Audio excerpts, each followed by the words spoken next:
نحمده ونصلي على رسوله الكريم اما بعد فاعوذ باللہ من الشیطان الرجیم بسم اللہ الرحمن الرحیم۔ بزرگوں اور دوستوں،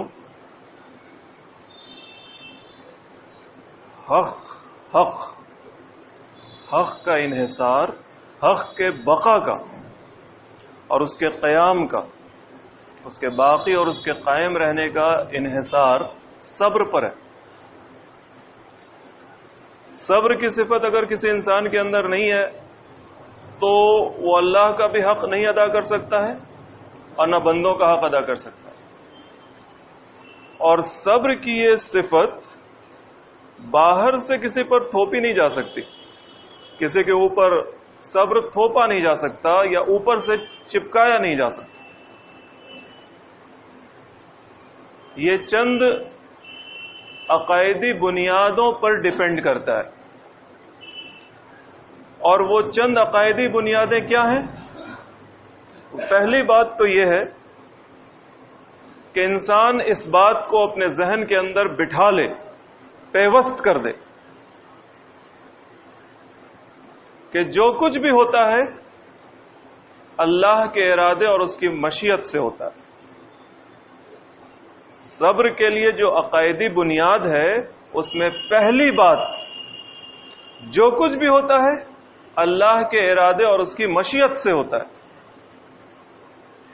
دوسری بات، اللہ کی ذات مطلق خیر ہے، سراپا خیر ہے، لہذا جو بھی ہوتا ہے اللہ کی طرف سے ہوتا ہے، اور جو بھی ہوتا ہے اس میں خیر کا ہی پہلو پوشیدہ ہوتا ہے۔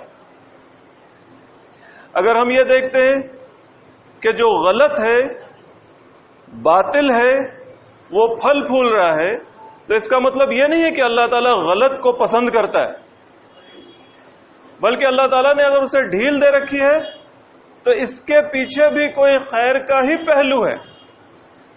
اور اگر ہم یہ دیکھتے ہیں کہ اہل حق مصائب و آلام کا شکار ہیں، پریشان ہیں، جو صحیح آدمی ہیں، جو صحیح لوگ ہیں، وہ مصیبت میں پھنسے ہوئے ہیں، تو اس کا مطلب یہ نہیں کہ اللہ تعالیٰ کو ان کی مصیبت سے کوئی دلچسپی ہے، بلکہ یہ بھی اللہ کی طرف سے کوئی خیر کا ہی پہلو اپنے اندر رکھے ہوئے یہ حالات بھی۔ تو یہ دوسری بات ہے، صبر کے عقائدی بنیاد میں یہ دوسری بات ہے۔ اور تیسری بات کہ انسان کا علم محدود رسائی رکھتا ہے، وہ بہت ساری باتوں کو نہیں جان پاتا۔ اللہ تعالیٰ جو کچھ بھی کر رہا ہے اس کے پیچھے کی حکمت کو انسان ہر حال میں جان جائے اس دنیا میں ضروری نہیں ہے۔ بس انسان کا ہر طرح کے حالات میں جو اللہ پر ایمان و یقین رکھتا ہے اس کا یہ وتیرہ ہونا چاہیے کہ وہ ہر طرح کے حالات میں صبر اور شکر کے ساتھ اپنے فرائض کو ادا کرتا رہے،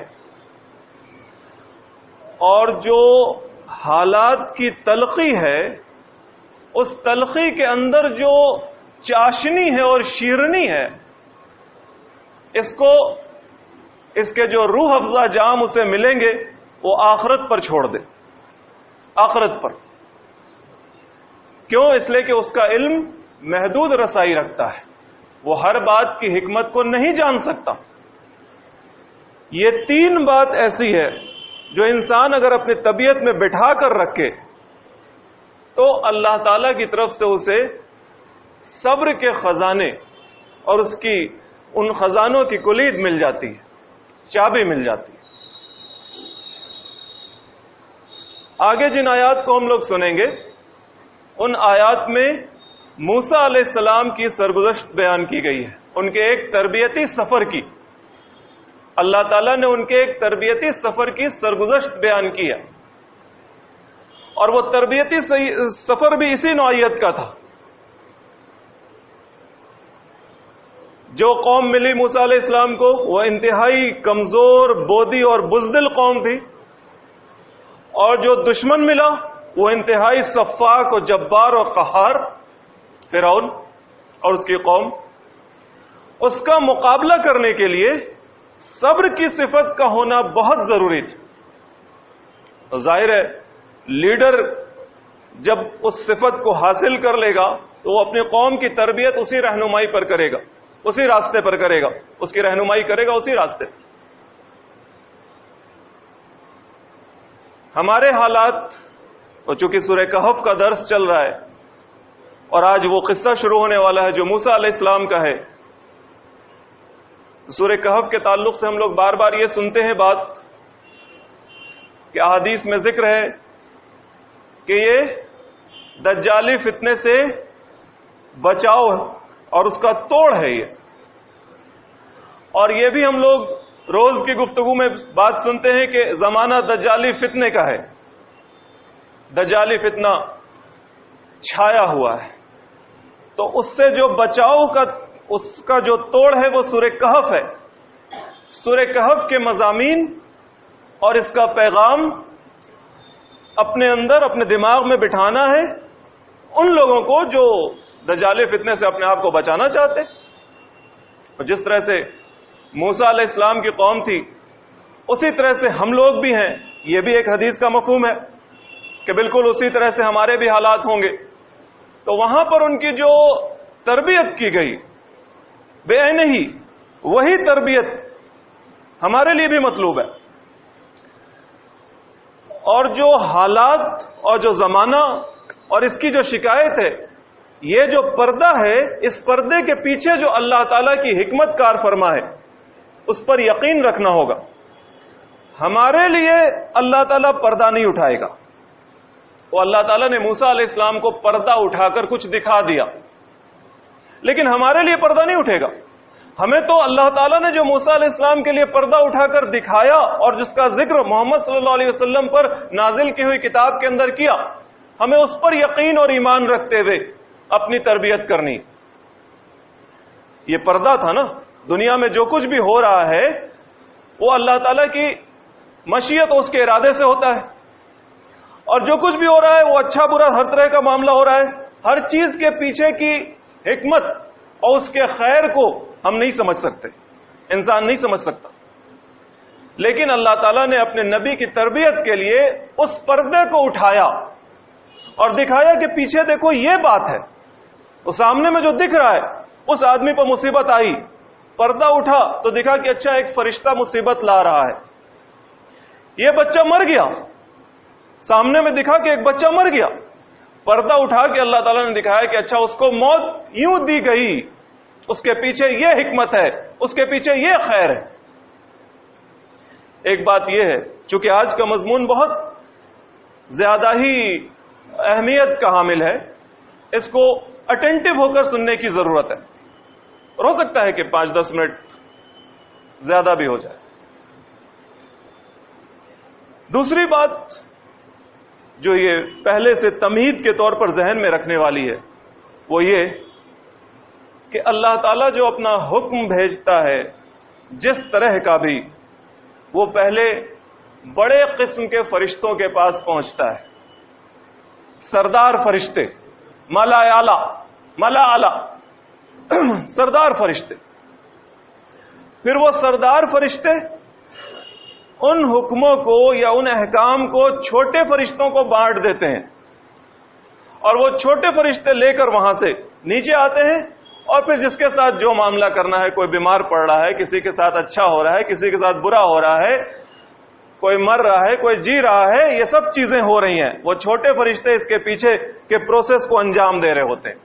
ملا سافل, چھوٹے فرشتے.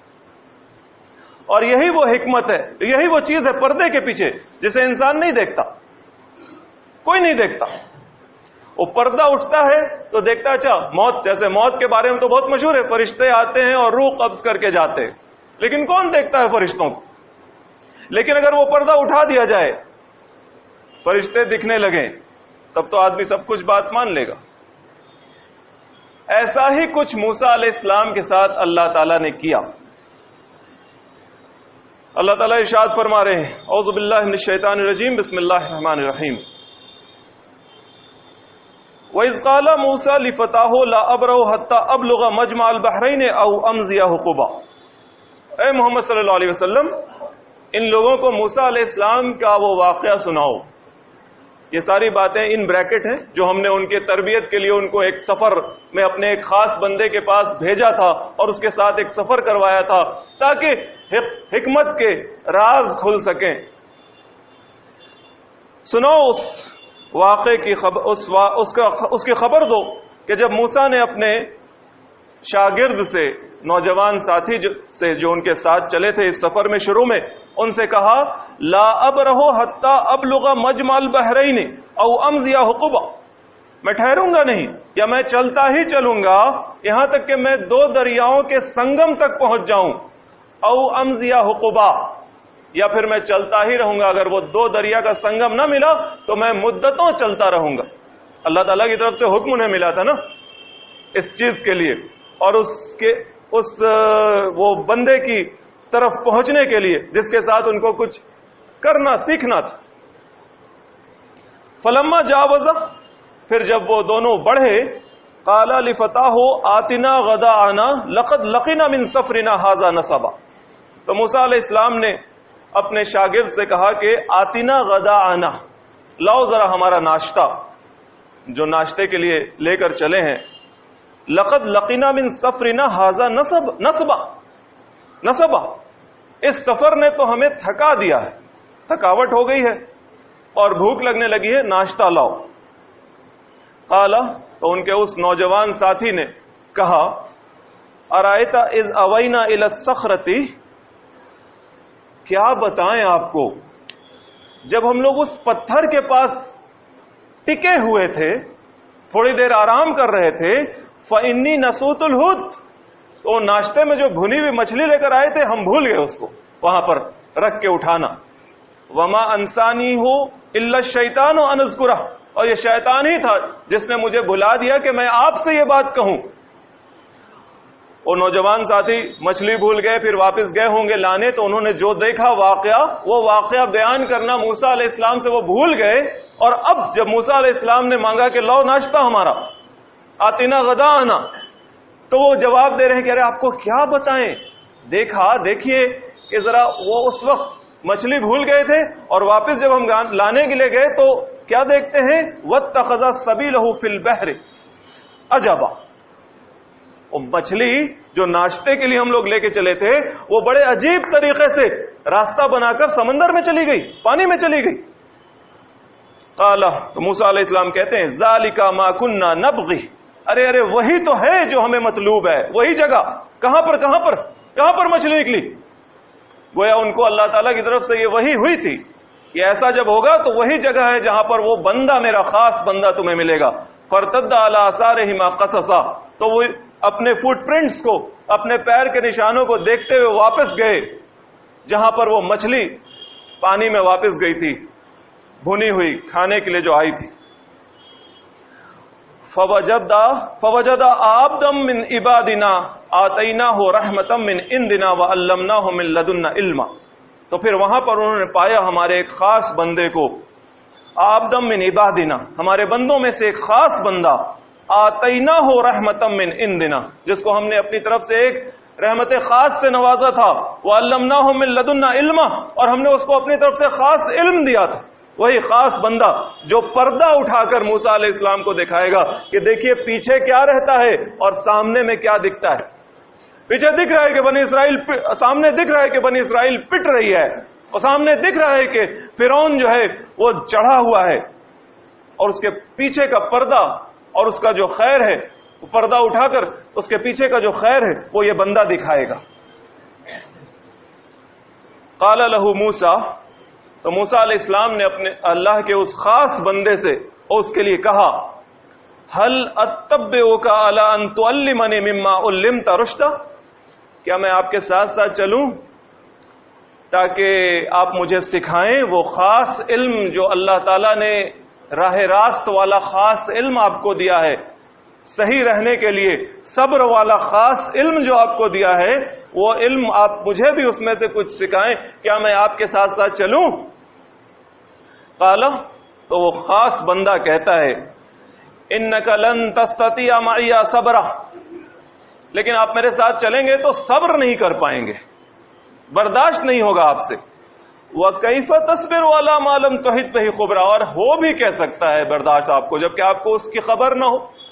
یعنی آپ تو سامنے کا دیکھیں گے، پیچھے کی خبر آپ کو ہے نہیں، تو ظاہر ہے آپ سے برداشت کیسے ہوگا؟ آپ انسان ہیں، آپ کو اللہ تعالیٰ نے اس کارخانے کے پیچھے کا علم نہیں دیا ہے، وہی تو آج سکھانے کے لیے بھیجا آپ کو. قال، موسیٰ علیہ السلام کہتے ہیں ستجدنی انشاءاللہ صابرا ولا عاصی لک امرا، انشاءاللہ آپ مجھے صبر کرنے والا پائیں گے اور میں آپ کی بات کی نافرمانی نہیں کروں گا. قال، تو وہ بندوں میں سے خاص بندہ کہتا ہے فَإِنِ اتَّبَعْتَنِي فَلَا تَسْأَلْنِي عَنْ شَيْءٍ حَتَّى أُحْدِثَ لَكَ مِنْهُ ذِكْرًا. ٹھیک ہے، چلیے میرے ساتھ، لیکن کوئی سوال نہیں پوچھیے گا کچھ بھی، یہاں تک کہ احدث لک منہ ذکرا، خود میں ذکر آپ سے کروں اس کا. جب میں خود ہی کہوں تو سمجھنا اور جاننا ہے، آپ کو کوئی سوال نہیں کرنا ہے. فانطلقا، دونوں چل پڑے.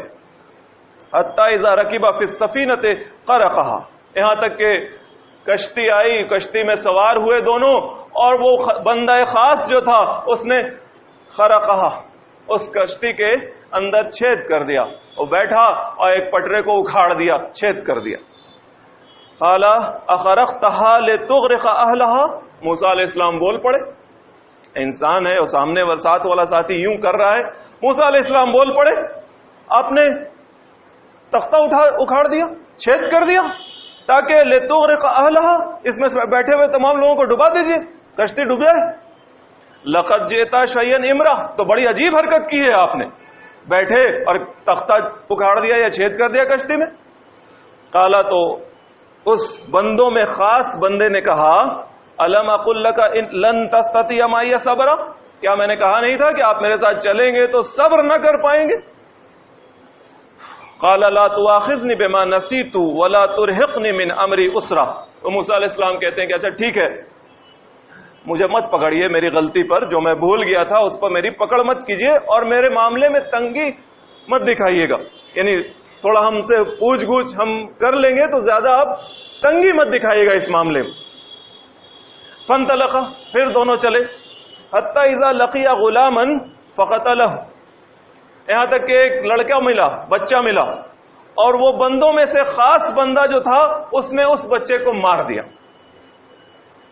قال، موسیٰ علیہ السلام بول پڑے اقتلت نفسا زکیا بغیر نفس لقد جئت شیئا نکرا، ایک بچے کو، ایک معصوم جان کو مار دیا بنا اس کے کہ اس نے کسی کا مرڈر کیا ہوگا. یہ تو بڑی خراب بات آپ نے کر دی. تو بندوں میں سے خاص بندہ کہتا ہے، قال کہتا ہے الم اقل لک انک لن تستطیع معی صبرا، کیا میں نے کہا نہیں تھا کہ میرے ساتھ آپ چلیں گے تو صبر نہ کر پائیں گے، برداشت نہیں ہوگا آپ سے؟ قال، موسیٰ علیہ السلام کہتے ہیں ان سألتک عن شیء بعدها فلا تصاحبنی. ٹھیک ہے، اس کے بعد اگر ہم سوال پوچھیں تو مت رکھیے گا اپنے ساتھ ہم کو. قد بلغت من لدنی عذرا، میری طرف سے آپ عذر کو پہنچ گئے. یعنی اب اگر آپ ہم کو ہٹائیے گا تو ہم ہلہ نہیں کریں گے کیوں ہٹا رہے ہیں، ہم تو غلطی پر غلطی کیے جا رہے ہیں، اب اگر آپ ہمیں ہٹا دیں گے تو کوئی بات نہیں. فانطلقا، پھر چلے دونوں.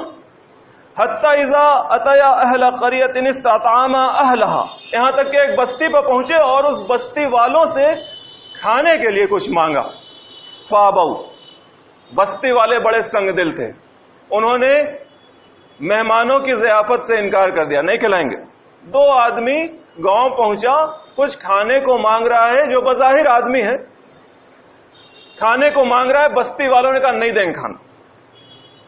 سنگ دل، خراب اخلاق والے لوگ.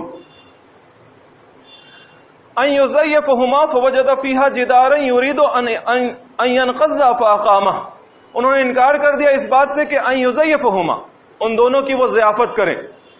فوجد فیہا جدارا، اور وہاں ایک دیوار تھی، ان لوگوں نے دیکھا کہ ایک دیوار ہے جو ٹیڑھی ہوئی جا رہی ہے، اب گر جائے کہ تب گر جائے، اس کو مرمت کی ضرورت ہے. یرید ان ینقض، وہ دیوار بس اب گرا چاہتے تھے. فاقامہ، تو وہ جو صاحب تھے بندوں میں سے خاص بندہ، اس نے اس دیوار کی مرمت کر کے اس کو ٹھیک کر دیا، کھڑا کر دیا. موسیٰ علیہ السلام بول پڑے قال لو شئت لاتخذت علیہ اجرا، اب ان لوگ کھانے کے لیے تو کچھ دے نہیں رہا تھا، آپ نے مفت میں محنت کر دی. یہ محنت کر کے کچھ بدلے میں مانگ لیتے، کچھ کھانا پینا مل جاتا ہم لوگوں کو. اعلی ھذا فراق بینی و بینک. اب وہ بندوں میں سے خاص بندہ کہتا ہے کہ ہو گیا نا، یہ لاسٹ بات تھی، آپ نے خود کہا تھا کہ اب سوال پوچھیں گے تو اب ہم لوگ الگ ہو جائیں گے. تو پھر ھذا فراق بینی و بینک، اب یہ ہمارے اور آپ کے درمیان اب جدائی کا ٹائم آ گیا، اب ہم لوگوں کو الگ ہو جانا ہے. اب میں آپ کو بتا دیتا ہوں، سأنبئک بتاویل ما لم تستطع علیہ صبرا. ان باتوں کی میں تعویل آپ کو سناتا ہوں جن پر آپ صبر نہیں کر پائے. کشتی، بچہ، دیوار آپ دیکھ رہے تھے اور آپ بولتے جا رہے تھے، آپ برداشت نہیں کر پائے. تو میں اب بتا دیتا ہوں. اما السفینۃ، رہا وہ کشتی کا معاملہ تو وہ یوں تھا کہ فکانت لمساکین یعملون فی البحر، وہ کچھ مسکین لوگوں کی کشتی تھی جو سمندر میں محنت مشقت کرتے تھے. کچھ کرتے ہوں گے، آدمیوں کو ادھر ادھر لانا پہنچانا، مچھلی وچھلی کچھ بھی کام کرتے ہوں گے. فارت تو انعیبہا، تو ہم نے چاہا کہ اس کشتی کے اندر عیب پیدا کر دیں. وکانا وراءہم ملک یاخذ کل سفینۃ غصبا، کیونکہ آگے چل کے ایک بادشاہ ہے، ایک راجا ہے جس کو اپنی کوئی جنگی مہم وغیرہ رہی ہوگی، جس کے لیے وہ کشتی ناجائز طور پر سب کی پکڑ رہا تھا. اب یہ عیب والی کشتی کو وہ تو چھوڑ دے گا کہ بھائی ہمارے کام کی نہیں ہے، اور یہ اس کی مرمت کر کے پھر سے اپنا کام چلا لیں گے. یہ قصہ بتا رہا ہے کہ اگر کسی کے ساتھ کوئی مصیبت ہو، پریشانی آ جائے، تو اس کے پیچھے کیسے ہو سکتا ہے خیر کا کوئی پہلو ہو. یہ قصہ یہ بتا رہا ہے. وہ بندہ مومن کو صبر کرنا ہے. خیر کا پہلو ان کشتی والوں کو کیا معلوم کہ آگے چل کے میری کشتی جو ہے سیز ہو جائے گی. وہ تو دیکھ رہے ہیں کہ اوہ سر پیٹ رہے ہوں گے اسی پر کہ ہماری کشتی میں چھید ہو گیا، چھید ہو گیا، چھید ہو گیا. اسی پر رونا رو رہے ہوں گے کہ اے اللہ ہماری قسمت ملی تھی، ایک تو کشتی ہی تھی، اس پر سے بھی چھید ہو گیا، اس میں رو پٹ رہے ہوں گے. لیکن انہیں کیا معلوم کہ آگے چل کر ان کی کشتی ہی سیز ہو جاتی، کچھ بھی نہ بچتا. وہ تو ایک پٹرے کی مرمت کر کے پھر سے کام چلا سکتے ہیں. وہ امل غلام، اور رہا اس لڑکے کا معاملہ جس کو مار دیا تھا، یعنی جس کی موت ہو گئی تھی. کسی کی موت ہو گئی، دیکھا انسان، لوگوں نے دیکھا کہ کوئی مر گیا، مار دیا گیا، اور اس کے مرنے پر کیا واویلا مچتا ہے، باپ ماں کتنا ہنگامہ کرتے ہوں گے.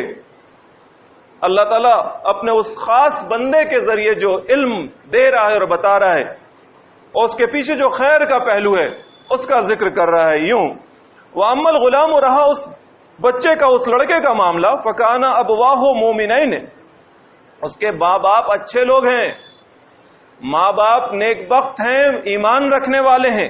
فَخَشِينَا، تو ہمیں یہ ڈر ہوا، یعنی اللہ تعالیٰ نے حکم دیا تھا اور اس پر یہ اجتہاد کیا بندوں میں سے خاص بندے نے کہ أَن يُرْهِقْهُمَا طُغْيَانًا وَكُفْرًا، یہ لڑکا جو ہے یہ اٹھے گا سرکشی کرتا ہوا، کفر کرتا ہوا، اپنے ماں باپ پر ظلم و زیادتی کرے گا.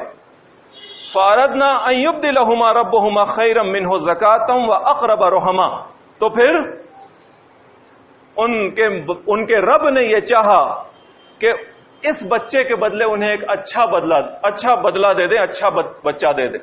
وہ بچہ ایسا ہو جو خیرم منہ زکاتم و اقرب رحما، پاکیزہ نفس ہو، اچھی طبیعت کا لڑکا جو دوبارہ پیدا ہوگا، اور نیک اور دل میں ہمدردی اور محبت اور پیار رکھنے والا بچہ ہوگا جب یہ بڑا ہوگا. تو اب اس واقعے کے پیچھے پھر وہی بات ہے، دو واقعہ صبر کے لیے ہے، غم والا ہے، تکلیف والا ہے، پریشان کرنے والا ہے. ایک بچے کے انتقال پر کوہرام مچ جاتا ہے، اور اگر اس کا قتل ہوا ہو وہ کوہرام اور بھی بڑھ جاتا ہے. لیکن اس کے پیچھے اللہ تعالیٰ کی کیا حکمت کار فرما ہے اور اس کے پیچھے کیا خیر ہے کسی کو نہیں معلوم. یہ تو بس پردہ اٹھایا گیا ہے، تھوڑا سا بتایا جا رہا ہے، دکھایا جا رہا ہے. وَأَمَّا الْجِدَارُ، اب وہ دیوار کا معاملہ کیا ہے. فَكَانَ لِغُلَامَيْنِ يَتِيمَيْنِ فِي الْمَدِينَةِ، وہ اس شہر کے دو یتیم بچوں کی پراپرٹی تھی، وہ جو دیوار جو گری جا رہی تھی. وَكَانَ تَحْتَهُ كَنْزٌ لَهُمَا، اور اس دیوار کے نیچے دفینہ تھا، ان بچوں کے لیے کچھ مال تھا جو دفن کیا ہوا تھا. وَكَانَ أَبُوهُمَا صَالِحًا، اور ان کا باپ اچھا آدمی تھا. اس نے اپنے جب انتقال ہوا ہوگا یا ہو رہا ہوگا انتقال سے پہلے ہی اس نے اپنے بال بچوں کے لیے کچھ دفن کر دیا ہوگا. جانتا ہے کہ بستی والے کیسے ہیں، پوری بستی بے مروت ہے، میرے بچے کے ساتھ تو پتہ نہیں کیا کیا کر گزرے گی، لہذا اس نے کچھ چھپایا ہوگا دیوار کے نیچے، اور دیوار گری جا رہی تھی.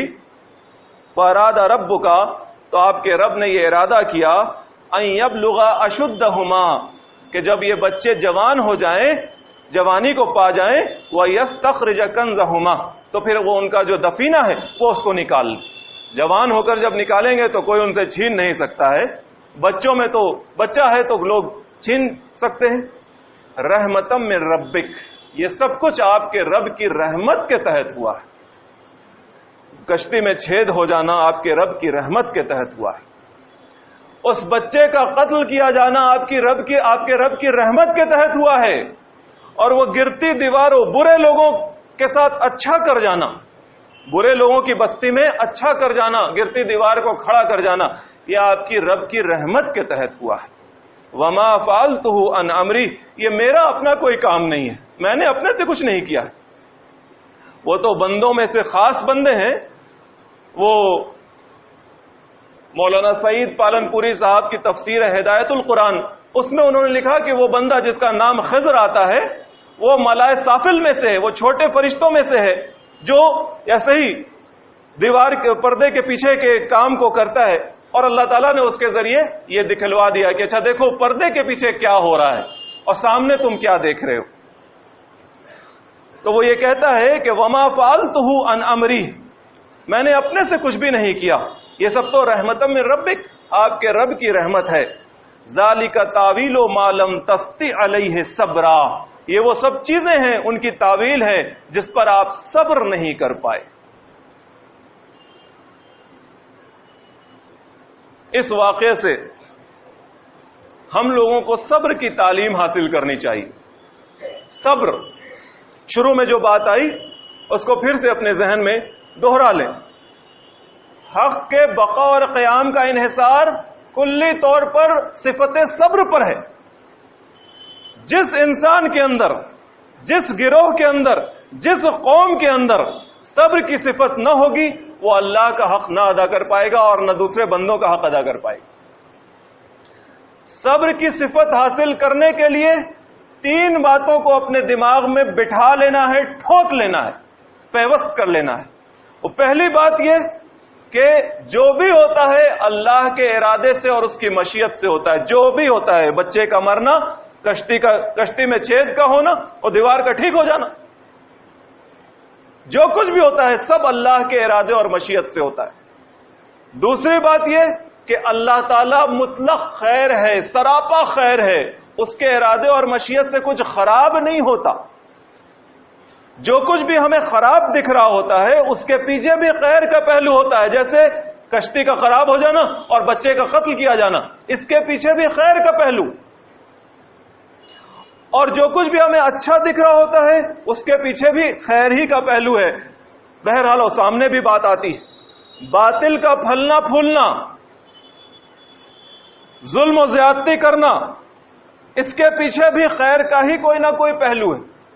اور اہل حق کا ظلم اور مصائب کا شکار ہونا، اس کے پیچھے بھی خیر کا ہی پہلو ہے. اور تیسری بات کہ جو سامنے میں ہو رہا ہے اس کا علم، ہر بات کی گہرائی انسان نہیں حاصل کر سکتا، نہیں پہنچ سکتا. ہر بات کھل کر اس کے سامنے آ جائے، ہر چیز کی حکمت اسے پتہ چل جائے، نہیں معلوم ہو سکتی. ضروری نہیں ہے کہ ہر بات کی حکمت اسے پتہ چل جائے. یہی پردہ سب کے لیے نہیں اٹھے گا. سامنے میں ظلم و زیادتی ہوگی لیکن کوئی خضر آ کر پردہ نہیں اٹھائیں گے کہ دیکھو اس ظلم و زیادتی کے پیچھے کیا خیر کا پہلو ہے. سامنے میں قتل ہوگا، قتل غارت گری ہوگی، لوٹا جائے گا، مارا جائے گا، پیٹا جائے گا، بدنام کیا جائے گا، تکلیف دی جائے گی، لیکن کوئی خضر آ کر پردہ نہیں اٹھائیں گے اور دکھائیں گے کہ دیکھو اس کے پیچھے تو یہ خیر ہے، یہ خیر ہے، یہ خیر ہے. صبر کرنا ہوگا. یہ جو تلخی ہے اس کے اندر جو مٹھاس ہے، چاشنی ہے، شیرنی ہے، کیا بات آئی؟ اس کے روح افزا جام کل کو آخرت میں پینا ہے۔ اس بات پر صبر کرنا ہوگا، اس بات پر یقین کرنا ہوگا، ہمیں اور آپ کو بھی، تمام لوگوں کو جو اس قرآن پہ یقین رکھتے ہیں اور جو اس قرآن سے اپنے لیے رہنمائی حاصل کرتے ہیں۔ وَاخْتَارَهُ عَلَى مَا سِوَاهُ مِنْ أَحَادِيثِ النَّاسِ، جو رسول اللہ صلی اللہ علیہ وسلم نے کہا کہ جس نے اس قرآن کو اپنے لیے خاص کر لیا انسانوں کی باتوں کو چھوڑ کر، ان لوگوں کے لیے قرآن کے اس واقعے میں، سورہ کہف کے اس واقعے کے اندر صبر کا ہی پیغام اور صبر کا ہی لیسن ہے، اور اس لیسن کو حاصل کر کے یہی 3 بات دماغ میں بٹھانی ہے، تب یہ دجال کے فتنے سے بھی انسان محفوظ رہ سکنے کی کوشش کر پائے گا، صاف صریح طور پر بالکل بچ پائے گا۔ جس انسان کے دماغ میں یہ بات بیٹھی رہی کہ جو ہوتا ہے اللہ کو اس کا علم ہے، اللہ کے ارادے اور مشیت سے ہوتا ہے، اللہ کچھ بھی غلط نہیں کرتا، جو کچھ بھی ہو رہا ہے اس کے پیچھے کی حکمت ہمیں آج نہیں پتہ چلے گی، کل کو اس کا فائدہ ہمیں پتہ چلے گا، وہ انسان کب بے چین ہوگا، کب گھبرائے گا، کب امید کا دامن چھوڑے گا، کب وہ قوم کب امید کا دامن چھوڑے گی؟ کبھی نہیں۔ چاہے اس پر ظلم و زیادتی کے پہاڑ توڑ دیے جائیں، وہ اپنے فرض کو ادا کرتی رہے گی۔ ہمیں اور آپ کو اپنے فرض کو ادا کرتے رہنا ہے، چاہے ہمارے لیے حالات کتنے بھی ناخوشگوار ہوں اور ناسازگار ہو جائیں، لیکن ہمیں اپنے فرائض کو ادا کرتے رہنا ہے، ہر حال میں اس راستے پر چلتے رہنا ہے جو راستہ اللہ نے دیا ہے، جو راستہ محمد صلی اللہ علیہ وسلم کا ہے، جو سواء السبیل ہے، جو سیدھا راستہ ہے۔ امید کا دامن نہیں چھوڑنا ہے، امید کا دامن کبھی نہیں چھوڑنا ہے، یہی پیغام ہے ان آیتوں کا۔ وآخر دعوانا ان الحمدللہ رب العالمین۔